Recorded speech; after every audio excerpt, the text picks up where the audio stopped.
সুপ্রিয় দর্শক, আসসালামু আলাইকুম। বাংলাদেশে গ্রিন লাইন পরিবহন চেনেন না এরকম যাত্রী কিংবা মানুষ খুব একটা খুঁজে পাওয়া যাবে না। তো গ্রিন লাইন হচ্ছে বাংলাদেশের শতভাগ এসি সমৃদ্ধ বাস বা হচ্ছে বড়লোকদের বাস বলা যায় বা এলিট শ্রেণীর গাড়ি বলা যায়। তো আজকের এই ভিডিওতে আপনারা দেখতে পাবেন গ্রিন লাইনের বেশ কিছু অ্যাক্সিডেন্ট, যেগুলো হচ্ছে প্রথমটি যেটি একটু আগে দেখতে পাচ্ছেন আগুনে পুড়ে গেছে, এটা সাম্প্রতিককালে, সেটি হচ্ছে বরিশাল রুটে, অর্থাৎ বাসটির বডি মেটাল অংশ ছাড়া আর কিছুই আসলে অবশিষ্ট নেই। তো সুপ্রিয় দর্শক, দেখতে পাচ্ছেন যে বাসের যে লোহার অংশগুলো এগুলো ছাড়া কিন্তু আর একটি মাত্র প্লাস্টিক কিংবা হচ্ছে রাবারের কোনো কিছু অবশিষ্ট নেই। সেটিকে চাকাগুলো পরিবর্তন করে রেকারের সাহায্য আসলে এটিকে কাঁচপুরের যে গ্রেজ, সে গ্রেজে নিয়ে আসা হয়েছে। তো দেখতে পাচ্ছেন কোনো কিছু অবশিষ্ট নেই। তো তারপর যে অ্যাক্সিডেন্টটি দেখতে পাচ্ছেন সেটি হচ্ছে পটুয়াখালী রুটে, অর্থাৎ এটি একটি লোকাল বাসের সাথে মুখোমুখি সংঘর্ষ হয়, যার কারণে গ্রিন লাইনের যে সামনের ড্রাইভারের পাশটি সেটি দুমড়ে মুচড়ে যায়। এই ঘটনায় খুব একটা হতাহতের ঘটনা ঘটেনি, ড্রাইভার সাময়িক একটু আহত হয়েছে। তারপর যে দৃশ্যটি দেখতে পাচ্ছেন সেটি হচ্ছে পটুয়াখালীতে, অর্থাৎ খুব ভোরের সময় বাসের যে চালক তিনি হয়তো ঘুমিয়ে গিয়েছিলেন, যার জন্য হচ্ছে তিনি ডিভাইডারের উপরে বাসটিকে উঠিয়ে দেয়, যার জন্য বাসটি সম্পূর্ণরূপে উল্টে পড়ে যায়। এই ঘটনায় যাত্রী কোনো নিহত হয়নি, কিন্তু হচ্ছে গুরুতর আহত হয়েছে অনেকেই, কেননা সকাল টাইমে ঘুমন্ত অবস্থায় ছিল। তারা হুট করে যখন বাসটি উল্টে যায়, অনেকেই মাথায়, হাতে কিংবা হচ্ছে পায়ে বা বিভিন্ন স্থানে তারা আঘাত পেয়ে আহত হয়েছে। তো বাসটি কিন্তু একটা পর্যায়ে পুলিশ এসে তাদের রেকারের সাহায্যে বাসটিকে উঠানো হয়। তো এই ঘটনাটি কিন্তু ছিল গ্রিন লাইনের একটি ভয়াবহ ঘটনার মাঝে অন্যতম। তো তারপরে যে অংশগুলো আপনারা দেখবেন সেগুলো হচ্ছে বিভিন্ন ধরনের রুটের, বিশেষ করে বরিশাল, ঢাকা, রাজশাহী, এই সকল রুটের। তো দেখতে পাচ্ছেন বাসটিকে কিন্তু রেকার সাহায্যে উঠাতেও অনেকটা বেগ পেতে হয়েছে, আর গ্লাসগুলো সম্পূর্ণরূপে দুমড়ে মুচড়ে গেছে। তো এটা আসলে গ্রিন লাইনের একটি ভয়াবহ অ্যাক্সিডেন্টের মধ্যে অন্যতম ছিল।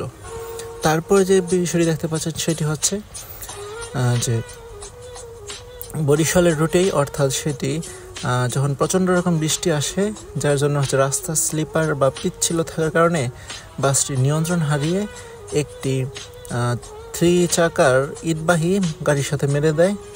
তো যার জন্য হচ্ছে বাসটি কিন্তু মোটামুটি ভালো ধরনেরই আঘাতপ্রাপ্ত হয়। এই অবস্থায় যাত্রীরা কিন্তু খুব একটা আঘাত পায়নি, তবে কিছু যাত্রী আহত হয়েছে, এমনটাই আমরা জানতে পেরেছিলাম।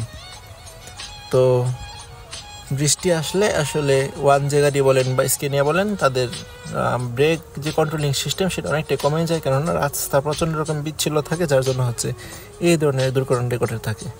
তারপরে যে দৃশ্য দেখতে পাচ্ছেন সেটি হচ্ছে সিলেট যাওয়ার পথে, সেটি ব্রাহ্মণবাড়িয়ার সাইডেই, অর্থাৎ বাসটি নিয়ন্ত্রণ হারিয়ে কিন্তু খাদে মুখ থুবড়ে পড়ে। এই ঘটনায় কেউ নিহত হয়নি, তবে ড্রাইভার আহত হয়েছে। তারপরে যে বিষয়টি দেখতে পাচ্ছেন সেটি যতটা জানতে পেরেছি, এটি হচ্ছে বরিশাল রুটেই। বাসটি খুব শীতে যে কুয়াশা ছিল, তার জন্য হচ্ছে নিয়ন্ত্রণ হারিয়ে রাস্তা ঢালুতে পড়ে যায়। আসলে এই ঘটনা প্রত্যেকটি আমি দেখতে পেয়েছি যে গ্রিন লাইনের অ্যাক্সিডেন্টগুলো ম্যাক্সিমাম হচ্ছে বরিশাল কেন্দ্রিক বা হচ্ছে ওই রুটেই হয়ে থাকে, আর কিছু কিছু রয়েছে সিলেট। তবে গ্রিন লাইনে সবচেয়ে বেশি কম দুর্ঘটনা ঘটে ঢাকা টু চট্টগ্রাম রুটে। তো সুপ্রিয় দর্শক, দেখতে পাচ্ছেন যে বাসটির যে ইন্টেরিয়র কিংবা হচ্ছে কোনো কিছু অবশিষ্ট নেই, অর্থাৎ কী রকমের একটা আগুন লাগলে বাসের সে সমস্ত পার্টগুলা একেবারে পুরে ছাই হয়ে যেতে পারে। এই ভিডিওটি না দেখলে কিন্তু আপনারা আসলে বুঝতে পারতেন না কিংবা হচ্ছে ধারণা করতে পারতেন না। তো বাসের যে পার্টগুলো সেগুলো হচ্ছে ফাইবারের, যার জন্য হচ্ছে বিভিন্ন ধরনের শুভ্রা জাতীয় পার্টগুলা বেরিয়ে আসতেছিল। তো বাসের লোহার অংশগুলো ছাড়া আর কিচ্ছু কিন্তু অবশিষ্ট নেই। শুধুমাত্র যে চাকাগুলো দেখতে পাচ্ছেন সেগুলো হচ্ছে পরবর্তীতে যুক্ত করা হয়েছে, যেন বাসটিকে টেনে আনা যায়, বরিশাল থেকে কাঁচপুরের দিকে টেনে আনা যায়, যার জন্য হচ্ছে এই চাকাগুলো পরবর্তীতে যুক্ত করা হয়। আর ইতিমধ্যে যতটা দেখেছি বাসটি কিন্তু ভেঙে একেবারে বিক্রি করে দিয়েছে, অর্থাৎ এগুলো স্ক্র্যাপ হিসেবে কিন্তু বিক্রি করে দিয়েছে। আর বাকি যে বাসগুলো এখানে দেখতে পাচ্ছেন সেগুলোকে কিছুটা কোনো কিছু এসি নষ্ট বা বিভিন্ন কিছু সমস্যা রয়েছে, এগুলা এখানে মেরামত করা হবে। মেরামত করে ঈদের যাত্রী তারা হচ্ছে ট্রিপ দিবে আর কি, যাত্রী টানার জন্য। তো সুপ্রিয় দর্শক, মিরাজ ঢাবি চ্যানেলের ভিডিওগুলো আপনাদের কাছে কেমন লাগে সেটা কিন্তু অবশ্যই কমেন্টে জানাবেন, কেননা আপনাদের মতামতের উপর ভিত্তি করেই আমরা আমাদের যে চ্যানেল সে চ্যানেলের পরবর্তী ভিডিওগুলো আপলোড দেব। তো চ্যানেল সংক্রান্ত কোনো আপনাদের গাঠনিক সমালোচনা থাকলে কিংবা চ্যানেলের কোন কোন বিষয়গুলো আরেকটু উন্নত করলে আপনাদের যাত্রীবান্ধব হবে সে কথাগুলো কিন্তু আপনারা কমেন্ট আকারে অবশ্যই জানিয়ে দিতে পারেন, কেননা আপনাদের মতামতকে সর্বোচ্চ প্রাধান্য দেওয়া হবে। তাছাড়া আমি আমার চ্যানেলে স্টার লাইনের ভিডিও আপলোড করেছি, কিংবা আরও বিভিন্ন ধরনের বাস রয়েছে, হানিফ, শ্যামিলি, ইউনিক, এগুলোর ভিডিও আপলোড করেছি, আপনারা চাইলেই দেখে আসতে পারেন।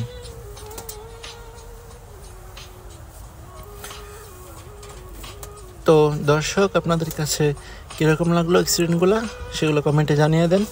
আর অ্যাক্সিডেন্ট হওয়ার পিছনে কিন্তু নির্দিষ্ট কোনো দোষ থাকে না, অর্থাৎ সব ব্যানারে দেখা যাচ্ছে টুকটাক অ্যাক্সিডেন্ট হয়, কিন্তু যেগুলো নামি দামি ব্যানার তাদের বিষয়গুলো একটু ভাইরাল হয় বেশি, যেমন Hanif, Shyamoli, Green Line, Unique, Saudia, Ena, এগুলো একটু ব্র্যান্ড, তো তাই এগুলো একটু ভাইরাল হয় বেশি। তাছাড়া বর্তমানে সব ধরনের বাসে কিন্তু অ্যাক্সিডেন্ট করে, কিন্তু সবগুলো ভাইরাল হয় না। তো যাই হোক, চ্যানেলটি সাবস্ক্রাইব করে সাথে থাকবেন। ধন্যবাদ। আসসালামু আলাইকুম।